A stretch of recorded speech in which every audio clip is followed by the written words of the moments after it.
showed itself in that he was never critical of people who were different from him. Like my brother mentioned back in Harrisburg, I remember as a kid, different types of people would come to the Shabbos table. My father was able to relate to each and every one on his own level. And I saw that in the years that we were zocheh to have my parents at my Shabbos table. I also had different kinds of people perhaps at the table. But my father was able to relate to each and every one, never critical, able to talk on whatever they wanted to talk about. It was amazing, and it's a lesson that has been instilled in his children, grandchildren, and great-grandchildren. And it's this love that was coupled with a stubbornness that served him so well. It kept him alive long beyond the years the doctor says that he had. And the stubbornness that whether he was not feeling well or the weather wasn't perhaps perfect, he wanted to go to shul on days and that I would have just said if I was in his state, I would have just stayed home. He wanted to go, but at the same time, coupled with the love, he didn't even be matriach, me or my brother. He was able to say, let's go to shul, let's do this, but he wanted to make sure that it was convenient for us. Who can think of...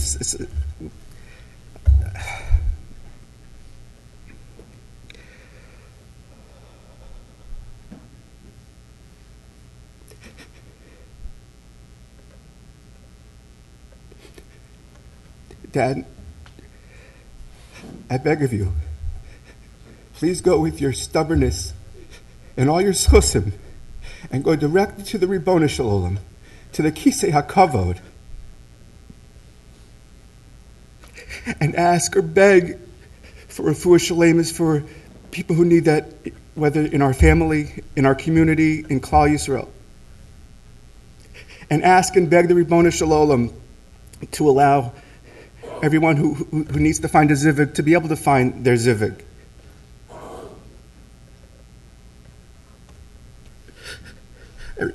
Please, go to the Ribono Shel Olam at the Kisei HaKavod and ask and beg that the Ribono Shel Olam bring this long and bitter galus to an end. We've had enough, Ribono Shel Olam. Misa Sadikim is a kapara. Shouldn't this be enough? Ribono Shel Olam. Tzadik Hashem b'chol derachav v'chasi b'chol ma'asav. I have to ask Mechila. For me, not that my wife went beyond the call of duty and everything she did for Dad. Oh, and I would be remiss if I didn't say everything we did for Dad. He always didn't want us to be made a fuss of, whether it was coming to the house and didn't want to be put up the steps and be carried. He so much didn't want to be made a fuss of, but it was our schus. And whether we realized it at the time, it was our schus. And I beg Mechila for not showing you the proper cover, the cover that you so richly deserved. U'mocha Hashem Elokim dimam yakol panav.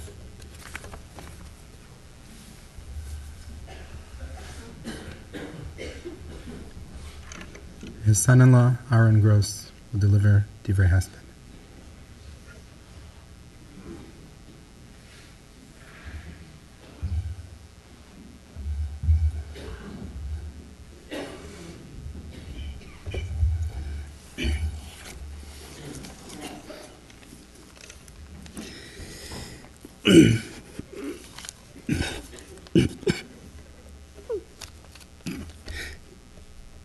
Dad,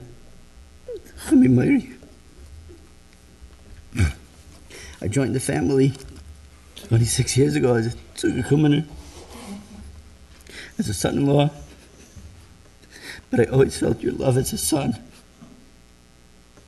I took such pride in being your son-in-law, to walk with you to shul, to sit next to you in shul.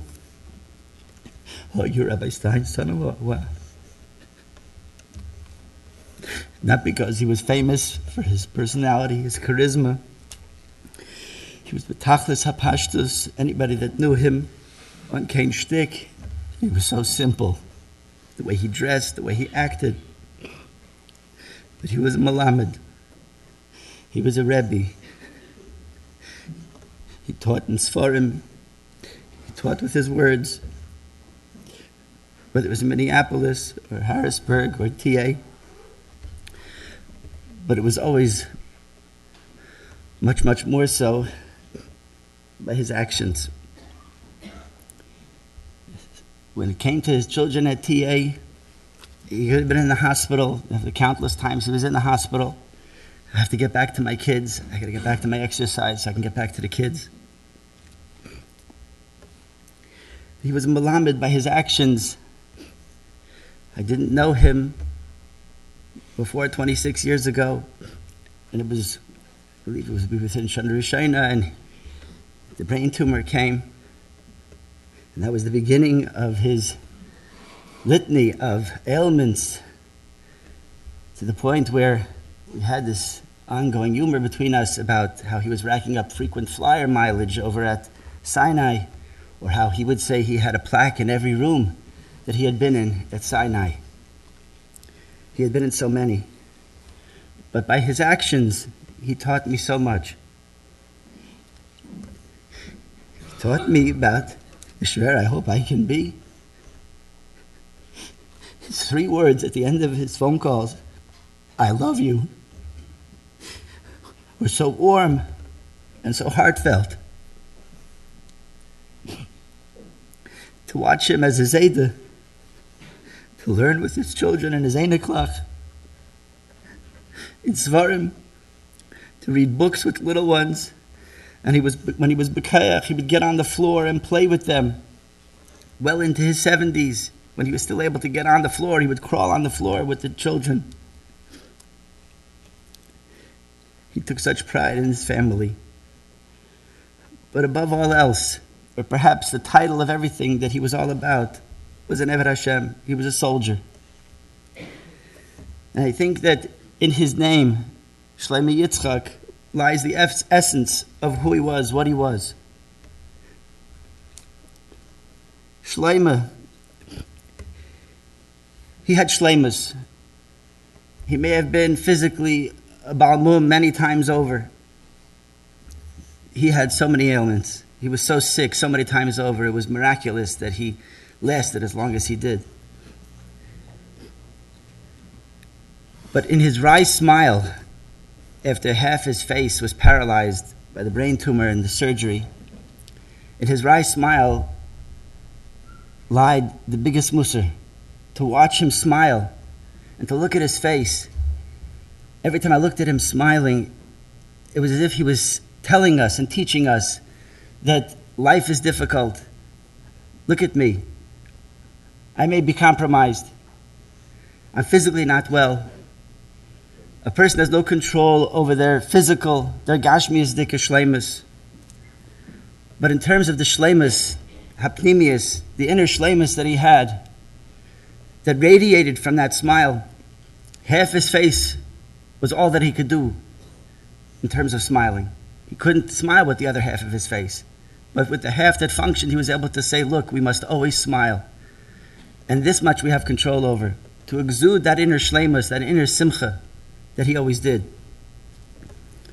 And Yitzchak, Rashi tells us, at the end of Parshas Lech Lecha, Yitzchak was called Yitzchak al Shem HaTzchaik, because of the laughter. Whose laughter? The laughter of Avram Avinu.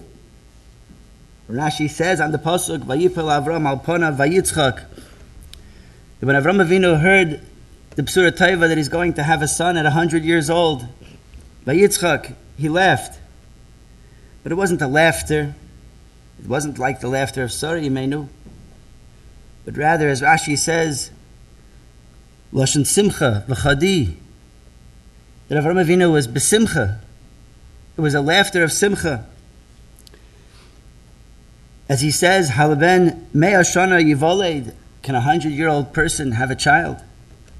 And Rashi says, Hanasa chesed zeh la'acher ma shenasa HaKadosh Baruch Hu she'asa HaKadosh Baruch Hu li. Is it possible that there's another chesed that's going to happen to me after all that HaKadosh Baruch Hu has done for me? And Avram Avinu had a very difficult life, as we know, with the Asar and Nisyanis. And yet, is it possible that I'm zaychet, that I'm going to have another chesed? Every one of our simchas, he would open up whenever he spoke. I want to begin by giving Shevach Vayedoyah to HaKadosh Baruch Hu, that he's enabled me to live, to celebrate another simcha. And it wasn't just words, but he was so moleh that simcha and had that Shevach Vayedoyah to HaKadosh Baruch Hu. I imagine that as he's being welcomed in Shemayim by his parents and his Zaydis, I imagine that he's saying to them, wait, please, I must first go to the Kisei HaKavod and be Makir Tov HaKadosh Baruch Hu for all that he has given me. Because he exuded that simcha and that HaKoras HaTov HaKadosh Baruch Hu. How he lived from simcha to simcha, Yom Tov to Yom Tov, how it meant so much to him. His parting words to us by Havdalah every time we would leave Hamatzi Yom Tov.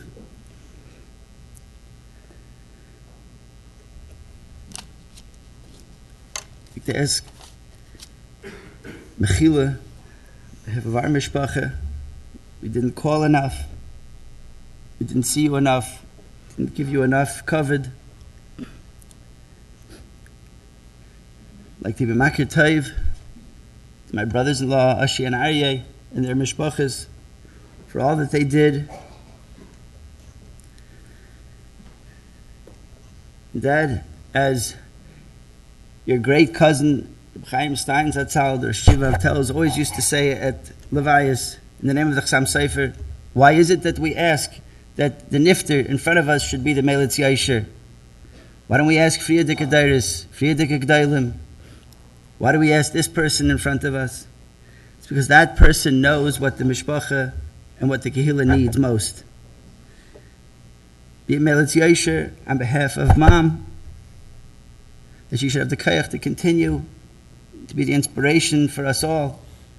On behalf of the children, and the einaklach and the ureinaklach, and for the kehillah, for all those who have whatever tzairich it is, parnasa, zivugim, refuas, yeshuas, v'nachamais, whatever anybody needs. Bilam Mobas Anatzach, Mocha, Hashem Alekim Dim Mi Al Kol Ponim.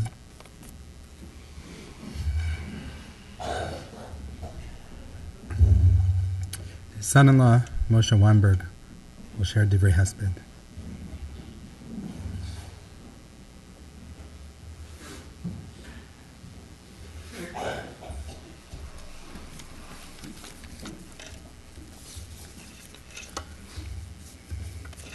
As I stand here trying to give Divrei Hesped on my father-in-law, Zatzal, he was a father-in-law, but like Aaron said, he was mamish like a father to us.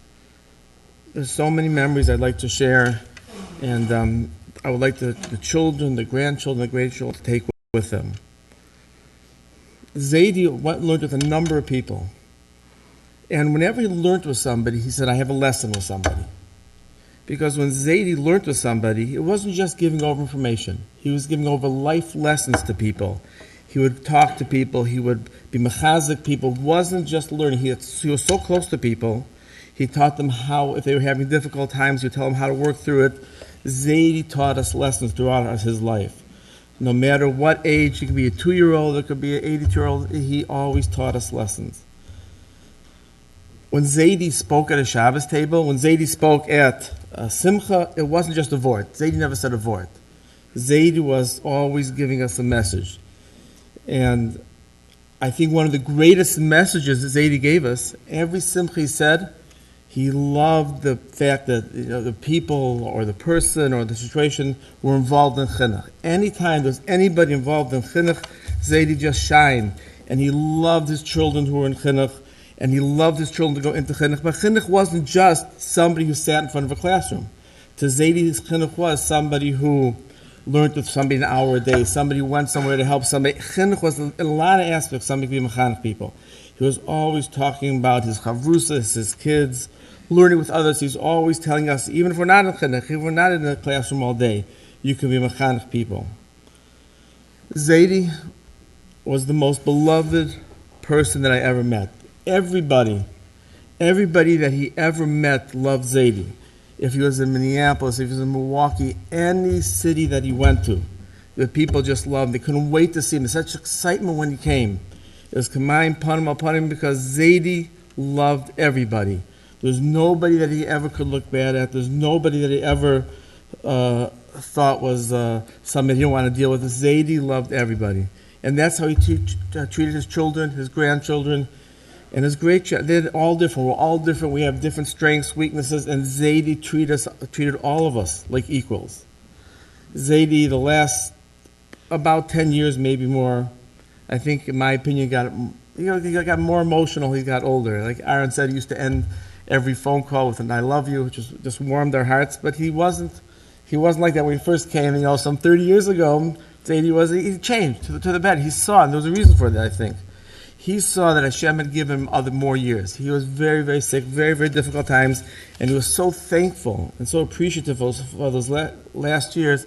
He just wanted to give over, show how much the family meant to him, so much how his all the people that he dealt with meant so much. He just showed the love he had to everybody. He told me time and time again, he told me that going to TA is what keeps him going. That the fact that he's not, that's what kept him going. Teaching kids, learning with kids, that's what kept him going. There's nothing more that Zaidi appreciated more, and that's why those last years were so valuable to him. Just on a personal level for our family, who can ever forget Zaidi Seder? The fact that Zaidi, for the last 28 years, to the last 2 years, we went to the Seder, 29 years. Who could ever forget Zaidi singing Malcha Hayom? It's something that's ingrained in every child's memory. Zaidi would be leading the Seder, giving out points. Here he was, sitting at the table with his kittel on and a 2-year-old on his lap, and it's a memory that we'll never forget. Zaidi, whenever you saw him, he gave you a bear hug. And the bear hug Zaidi, I still feel it till this day. And Mom would always say, you're going to hurt him. But Zaidi he couldn't, the love was just coming forth. He was so happy to see us, so happy to have his children, his grandchildren around. And that's what Zaidi always dwelled on. I think if we could just take this, the lessons that Zaidi gave us of how to treat people, how to learn with people, how to love people, and take those, the children, the grandchildren, the great children, take that to heart. And right now Zaidi has sent all his packages ahead. They're all there. All the people he learned with, all the children he's learned with, all the mitzvahs are all there. Now it's up to us to continue in his legacy.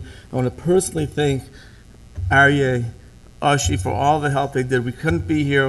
I know it is it's not easy, and we appreciate it so much, everything you've done. I want to name myself, Chayrina, my family, Mechila from Zaidi. There's nobody that we would never want to do anything, but once you say something, maybe we didn't call often enough. We were so much respected Zaidi. We want to ask Mechila, will be the Mavas Nech, the Mavcha Hashem Kivim Damei Al Kafanim.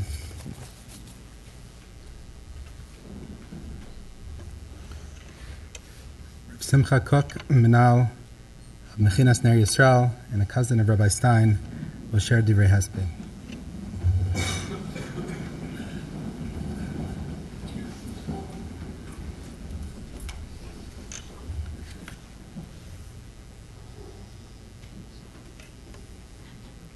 Good morning, Tainis. Chesed Amud Aleph. Amar Rabbi Yochanan. Kol hamatzdik es atzmo milamato, matzdikin alov hadin milmalo. Rashi explains that if a person is machshir makashet maisov, if he does the right thing and he beautifies his deeds in this world, medaktin alov kchuta saira gidei lamarik avonosov, then Rebbeinu Shalom treats him kchuta saira, every little thing, so that when he comes to the Olam HaEmes, he comes clean, pure, and straight to Gan Eden.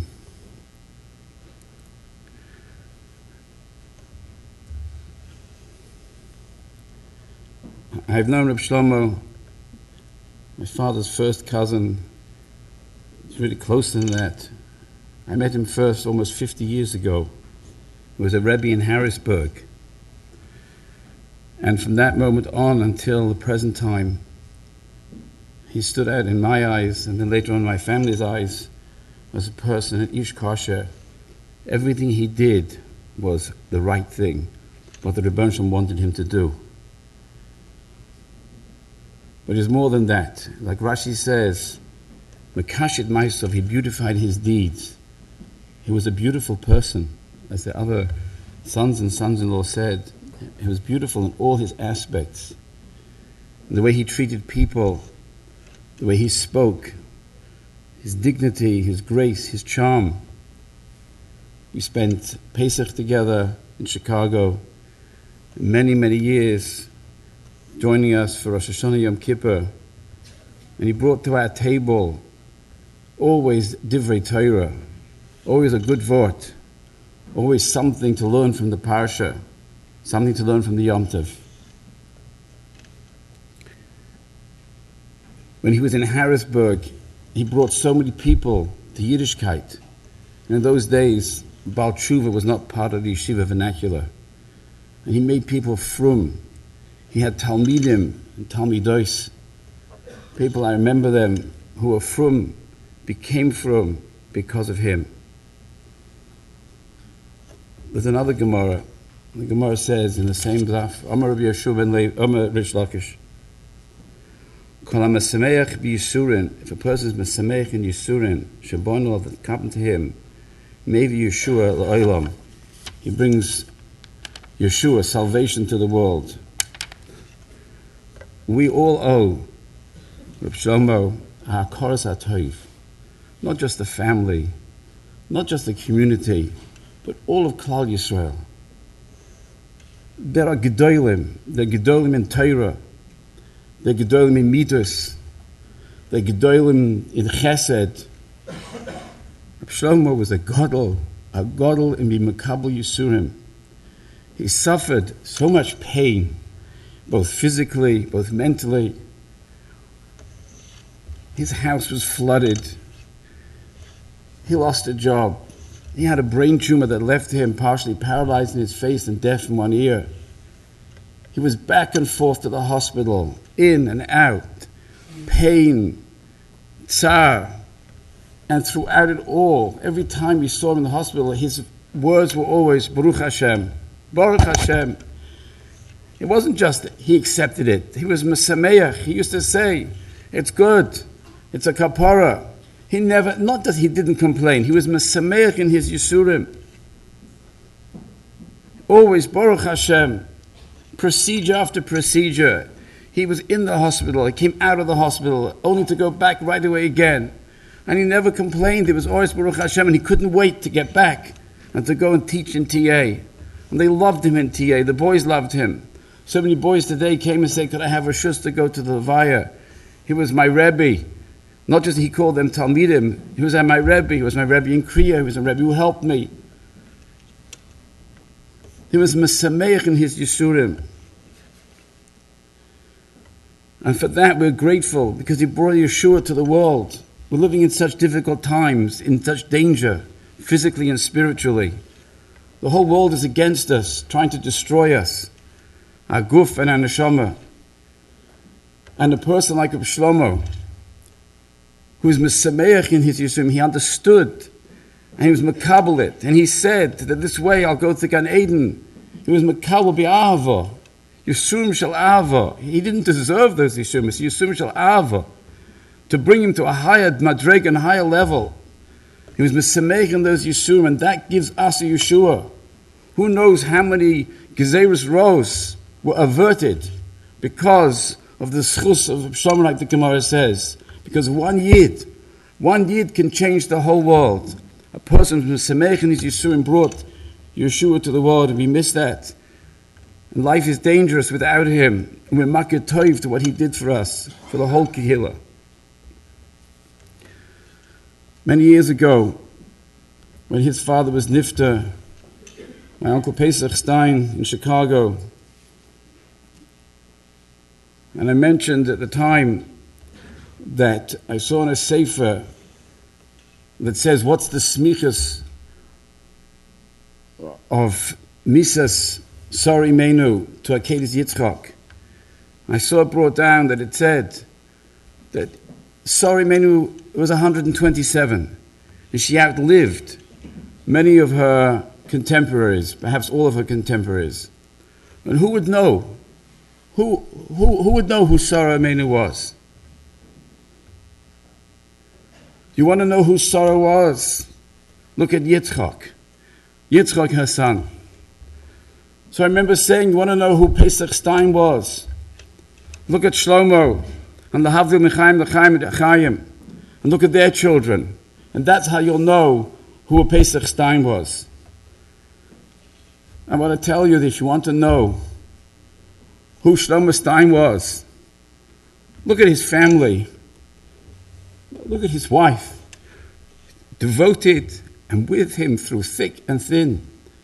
Every step of the way, encouraging him, giving him strength, guiding the family, doing everything for him in an incredible way. Look at the children, B'nai Hora, and the grandchildren. What a zchus to have such grandchildren and great-grandchildren. To have a grandchild who finished Shas, made a siyum on Shas. Rosh Yeshiva came to that. That's who Shlomo Stein was. That's the type of mishpacha that he raised.